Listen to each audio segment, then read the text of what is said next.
And I find that the less of me that's in there, the better. But they think it's me. Like constantly clients are saying, you know, that was just brilliant what you came up with last session. And I'm like, no, you came up with that. Yeah. That was all you. Yeah. So my question is, James mentioned that you masterfully and effortlessly went from a regular friend conversation or just this into a transition to, hey, there might be more and let's explore that. And that's a crux that I and others struggle with. And it's almost like, Yeah. is there any intention that you're doing, or is there, how does it go? Does it just naturally come through love, or how do you make that effortless transition in the conversation from just, hey, we're having a conversation to let's explore working together, what that might be? I think one of the things is I don't see that it's a leap. Do you know what I mean? I think in the mindset for some coaches is they think that's like, okay, stakes are high now. I'm leaping where we're at into some big thing that involves money, right? I don't feel that. Like if I get the sense like I did with James, is like, oh, this could be juicy. James and I coaching together. Oh, yeah, that sounds really cool, Mm. right? So then all So the I'm transaction doing, almost instantly it's just happens as instantly soon as happens. your spark hits. My Like, all spark right. hits. And I'm like, hey, what, this could be a coaching engagement. It's kind of again like we're in the field and we're both exploring where this wants to go, but I'm not pushing it, right? Like it's just in the field of us, it emerged that this could be a coaching engagement and I'm just naming it. Does that make sense? Mm. Yeah. So often it's almost like if I start getting excited about where Yes, this could go, yes. then Then it's like, why? hey, then Who bring it into the space. and Right. who Yeah. am I to not offer it? Right? Like, what? I should just leave people in their default mode, getting more of what they don't want because I don't want to raise the money question. I see money as energy. It wants to flow. It requires movement. And all we're doing is a fair exchange of value.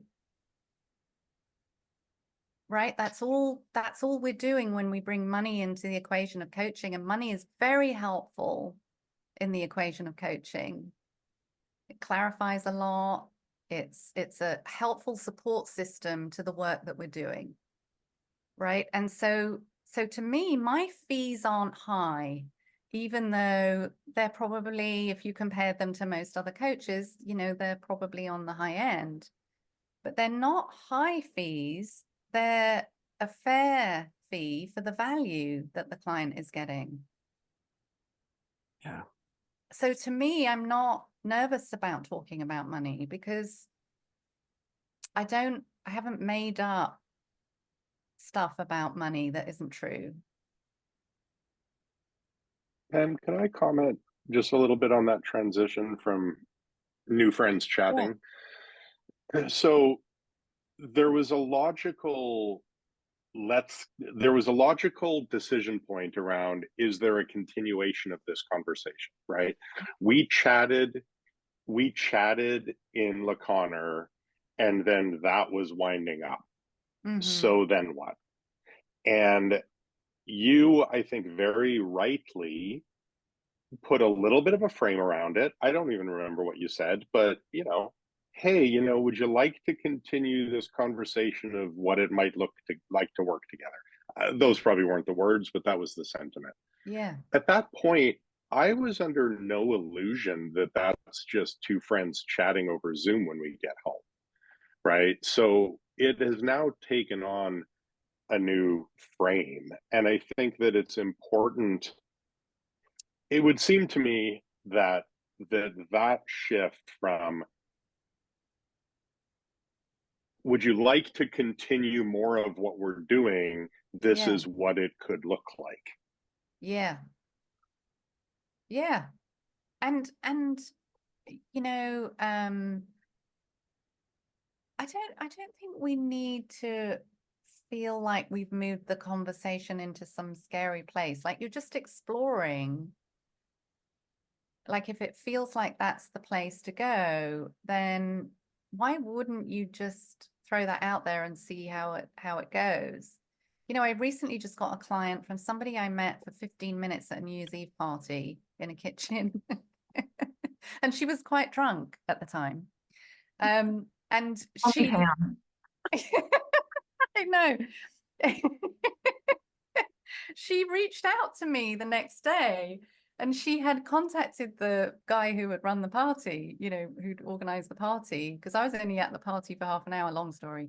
And she reached out to the guy who'd set it up and asked for my contact information. And she reached out to me. And something I had said to her about leadership, which is that you always need to build receptivity first. And I think this gets missed, by the way, with coaching. I think it gets missed in leadership, and we just assume that receptivity is there for what we're trying to do with someone. And I never assume that, you know, even like, and James, I love that you're letting us spotlight on you and our engagement, but like with James, I knew there was a bigger game in town than the one that he was coming to me with. But I had to build receptivity for that before we went there. I didn't start with, hey, James, I know you're coming for A. I actually think it's much more about B, Yeah. right? Because he wasn't receptive to that at that point. And so I built the receptivity to go there, right? And receptivity is something I really wish there could be more time spent in coach training and in facilitation and leadership and all those things. But somehow she and I got into a conversation. I mentioned receptivity, and she had a light bulb moment. And she was like, I have to talk to that woman I met. And she didn't even remember my name. She's trying to explain to the guy, she had blue hair. You know, I need her number, right? Right. So then we have a cup, you know, we go out for coffee. Turns out she's a leader and she's really struggling. And so now we're about to start a coaching engagement. You know, it's been a few months of us having a few calls and just sort of seeing whether or not there's a good fit. Right. And now we're going to start a coaching engagement, and she's decided to pay for it personally, because just in our conversations, she's realized that she probably wants to leave the organization. Just through the discovery.